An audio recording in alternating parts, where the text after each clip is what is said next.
Hi, I'm Peter Adamson, and you're listening to the History of Philosophy podcast, brought to you with the support of King's College London and the Leverhulme Trust. Online at www.historyofphilosophy.net. Today's episode, The Second Self, Aristotle on Pleasure and Friendship. When you think of the good things in life, what springs to mind? Perhaps a nice meal, a glass of fine wine, pleasant conversation with friends. Or maybe you're less high-minded and will go straight for sex, fast cars, and cold hard cash. But as we saw last time, Aristotle identifies the good life as the life of reason and virtue. So would he purse his lips in stern disapproval at us as we pursue those pleasant dinners, not to mention the sex, cars, and money? Or does he leave a place for such things in his consideration of happiness?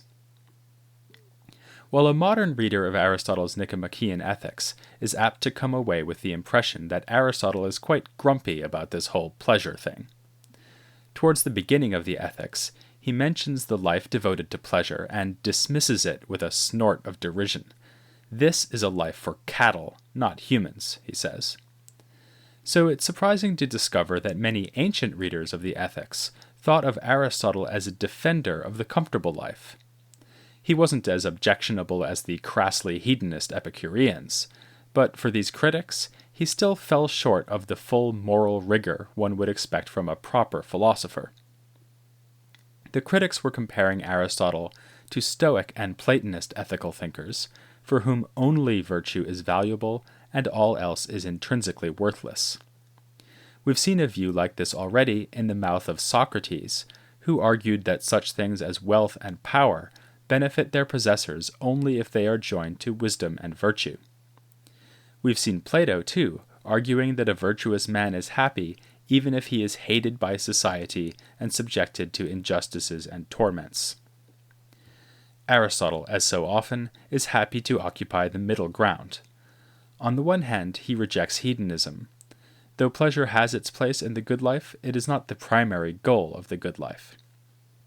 But on the other hand, he adopts the common-sense judgment that someone who is, say, tortured to death after his family has been murdered by an unjust tyrant is not happy, no matter how virtuous he is.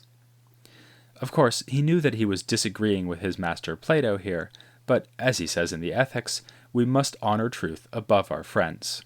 And, as we saw last time, the truth about the good life is that it must be admirable and enviable for right-minded men.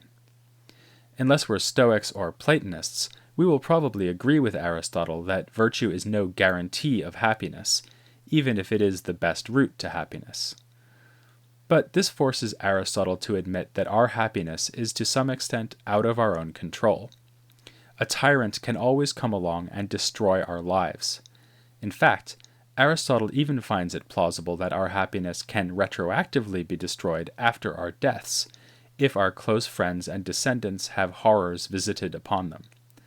This is a reminder that for Aristotle, being happy is more like being blessed than being content. There's another reason why Aristotle includes so-called external goods in the happy life, that is, goods like wealth, health, and family, in addition to virtue. He believes that virtues must be exercised to be worth anything. You'll have no opportunity to be generous if you have no money, or to be loyal if you have no friends. So the virtuous man needs a measure of material success just to make use of his virtue. On this point, Socrates might agree with Aristotle. Socrates, as portrayed by Plato at least, did allow that wealth and power would be valuable so long as it is in the hands of a wise and virtuous man, who would use them to do good. It's just that wealth and power have no value and can even be harmful in the absence of wisdom and virtue. Silvio Berlusconi, I'm looking at you. Still, there's no doubt that Socrates and Aristotle differ in their emphasis, with Aristotle happy to accept the importance of external goods and Socrates constantly pointing out their intrinsic uselessness. Those Stoic and Platonist critics sided with Socrates, but, again, I suspect we're liable to find Aristotle's view attractive. Another attractive feature of Aristotle's ideas about happiness is something I already mentioned last time. For Aristotle, virtue itself is pleasurable to the virtuous man. This is because he is habituated to perform virtuous actions. He is used to them, to the point that they come naturally to him. However fearful it might be for him to stand bravely in battle, it would be even more painful for him to run away. He is courageous, and would find it excruciating, unbearable, to flee from a battle when he should not. He will also find it unpleasant to overeat at a banquet, whereas a moderate repast will be just what he likes best. Well, I say this view is attractive, but maybe you'll disagree. Maybe you'll say that if virtue is really to be admirable, it should be tough going. We should have to grit our teeth and do the right thing, not because we enjoy it, but because it is the right thing. It's traditional here to draw a contrast between Aristotle and a much later philosopher, Immanuel Kant. Whereas Aristotle thinks that enjoyment of virtue is a sure sign of virtuous character, Kant insists that morality really has nothing to do with enjoyment. It's not that Kant necessarily wants you to find moral duty unpleasant. That would be rather perverse. But certainly for Kant, if you help an old lady across the street just because you get a kick out of it, this doesn't count as a properly moral act. In a way, you're just lucky. You happen to be a person who enjoys helping old ladies rather than stealing their purses. The right reason for helping the old lady is that it is your duty, and any enjoyment you take in this is morally irrelevant, even if it is a nice bonus. Now, it must be said that Kant has a point. Aristotle's theory of virtue depends heavily on the idea of habituation. You become virtuous by being trained in virtue as you grow up. This means that if you don't get the right upbringing, you will not take enjoyment in the right things, and so you will not be virtuous. Thus, Aristotle is vulnerable to what is sometimes called the problem of moral luck. That is, our ethical condition should not be a matter of happenstance, it should be up to us to control. Aristotle has a reply ready. He will say that there are indeed people who manage to do the right thing against their ingrained habit and inclination. These are people with enkrateia, which means something like self-control. Outwardly, the self-controlled man and the virtuous man seem very similar. They both will stand fast in battle, eat moderately at table, help the old lady across the street. The difference is that whereas the virtuous man enjoys doing these things and does it out of habit, the self-controlled man would rather run away in battle, eat like a pig, and ignore the old lady. Yet, he does the right thing because he knows that's what he's supposed to do. Now Aristotle will ask his usual question. Who would we admire more, and who would we rather be? I guess it's clear that we'd rather be the virtuous man, but the question of whom we admire more is trickier. When I think about this, I find myself changing my mind depending on the example. Someone who has to exert self-control to avoid snatching old ladies' purses seems to me less admirable than someone who would never consider doing any such thing. But someone who fights bravely in battle, even as every fiber of his being tells him to run, or someone who has to exert willpower to stay on their diet and eat moderately, seems to me more admirable than people who do these same things naturally and with enjoyment. So it's not clear to me who has the better of this dispute between Aristotle and Kant. Of course, Aristotle recognizes that not everyone does the right thing, so he identifies two other character types in addition to the virtuous and self-controlled men. Completely opposed to the virtuous man is the vicious man, who does bad things the way the virtuous man does good things. He naturally, and out of habit, runs away from battles, snatches purses, and gobbles up cakes. He's not very interesting, really. His only use is to serve as a bad example. More fascinating is the bad twin of the self-controlled man, the weak-willed man. Aristotle calls this condition of weak will akrasia, often translated as incontinence. Someone with this defect of character knows what he should do, unlike the vicious man, but he is unable to do it because he is overcome by his desires and the prospect of pleasure or avoiding pain. Akrasia is precisely the phenomenon that Socrates claimed was impossible when he said that no one does wrong willingly. If you recall, his reasoning went like this. When we make choices, What we are doing is trying to choose what is good, or what is best. So there is something self-defeating, even contradictory, about consciously choosing what is bad. It is tantamount to thinking, I reckon the best thing to do is this bad thing. Aristotle explicitly refers to Socrates and admits that he has leveled a powerful challenge against the possibility of akrasia. But, again, defending a more commonsensical position, he says that akrasia obviously does exist. The question is how. Aristotle suggests that Socrates is right in a way, because the Acratic man is indeed suffering from a failure of reasoning. He knows, for instance, that this cake is unhealthy and that he shouldn't eat unhealthy things. But the prospect of the delicious cake makes him temporarily unable to make use of this knowledge, so he pops it into his mouth. In this case, I am less persuaded by Aristotle.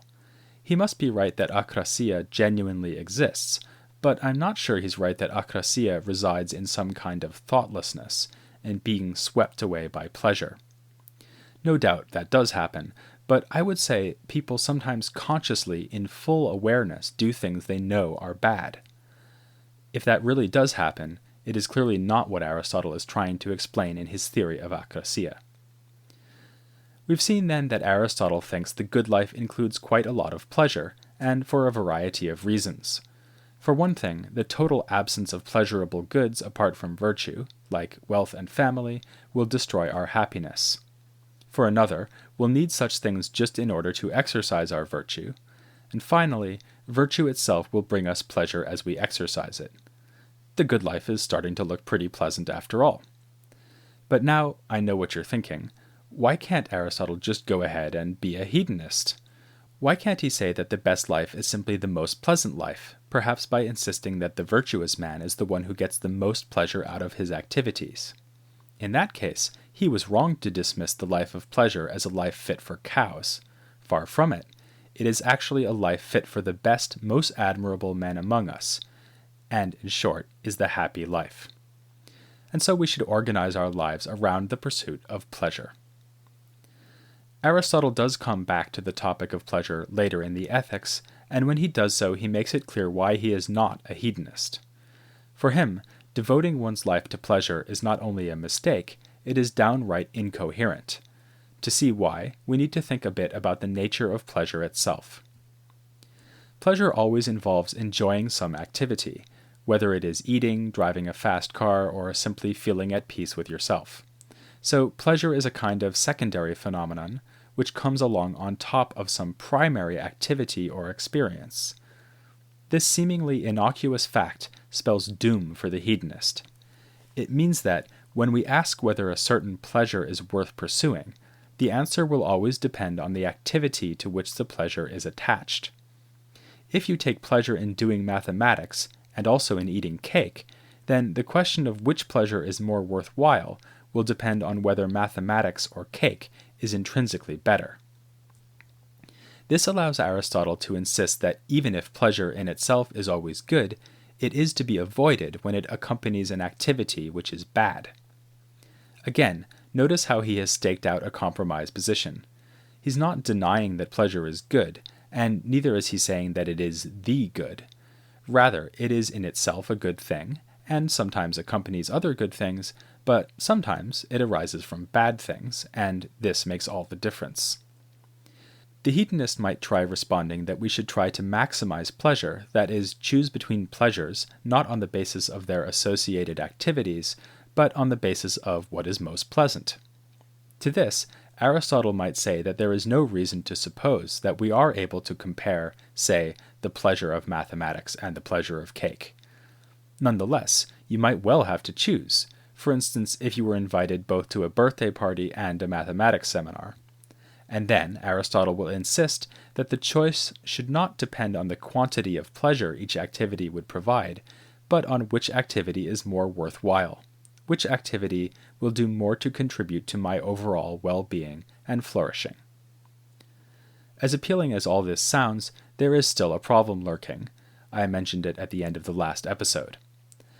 Aristotle's ethics seems to be all about my own personal flourishing and excellence.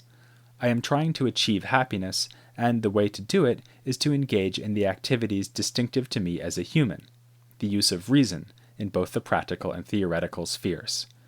It's an ethical theory that is demanding, that calls us to achievement and great deeds, be they political, military, or, best of all, philosophical. But isn't it also, well, a little selfish? What if my friends and family get in the way of my excellence? Of course, Aristotle has said that no one can be happy without friends and family, and perhaps I need them around to exercise some of my virtues like generosity and loyalty, but surely these are the wrong reasons to value my loved ones. I shouldn't be keeping them around for my own benefit. If anything, I should be seeking to promote their good above my own. Aristotle's answer comes in books 8 and 9 of the Ethics, which are devoted to friendship. The Greek term, which I already mentioned when discussing Plato's erotic dialogues, is philia. It's worth emphasizing that 2 out of the 10 books of the Ethics are about this topic. Clearly, this is something Aristotle took seriously, though I don't think it is necessarily because he felt that ethics needs to be other-regarding rather than self-regarding. His ethical theory is fundamentally eudaimonist, meaning that it seeks to ground ethics in the eudaimonia, or happiness, of the ethical agent, rather than in some kind of responsibilities or duties the agent owes to other people. But Aristotle definitely thought the virtuous person would have friends. In fact, he thought something much stronger than this. He thought that in the strict and proper sense, only the virtuous person can have friends. According to Aristotle, there are 3 kinds of relationship that we count as friendships. Some friends spend time together simply because it is useful to both parties.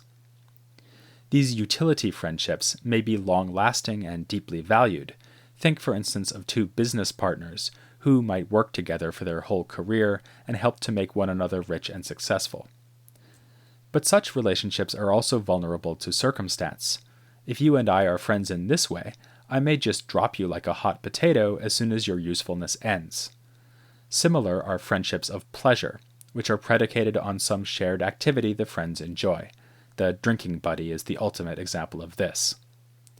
Again, the friendship is based on something incidental to the actual friend, and this makes the friendship vulnerable. Suppose I give up drinking. I'll give up my drinking buddies too. Although these 2 kinds of friendship are in a sense defective, we can nonetheless call them friendship because of their resemblance to true friendship. This sort of friendship is grounded not in something incidental to the friend, like their usefulness or shared pleasures, but rather in the character of the friend. If I am really and truly friends with you, it must be because I admire and value your character, and you admire and value my character. This is why, in a sense, only virtuous people can really be friends, because they are the only ones who really have admirable and valuable characters. In the ideal case, the 2 friends will be equal in virtue. Inequality, for Aristotle, is inimical to friendship, and he comments rather unpleasantly that this is why men can't be friends with women, even with their wives, because women are intrinsically inferior. It also explains, as he says in a striking passage, why we cannot be friends with God. So Aristotle can explain why virtuous people are not selfish egotists. They may not cherish the worth of all other humans. Indeed, it sounds like they will have little but scorn for most people, an impression we'll see confirmed when we get to Aristotle's thoughts about slavery in a future episode. But other people who are more or less virtuous will be valued by the virtuous person, and for their own sakes. In the ideal case of virtue friendship, Aristotle even says that the virtuous man considers the friend a second self, and will consider his deeds to be effectively his own. This, again, is a noble idea, though one might worry that it collapses back into egotism after all. If, in an ideal virtue friendship, my friend is for all intents and purposes another me, doesn't that show that virtue is really selfish? It is all about me, me, me, and there are as many me's as I have virtuous friends. The problem becomes even more pressing when we get to the notorious end of the Ethics, in which Aristotle suddenly announces that the best life is not, after all, a matter of political activity, but rather a life devoted to philosophical contemplation. Where does this leave interpersonal relationships, or, for that matter, virtuous practical activity? This is just one topic I'll be looking at next time with someone who is far better than a second me, in fact, a leading expert on Aristotelian ethics. So be a pal, and join me for an interview with Dominic Scott next time on the History of Philosophy without any gaps.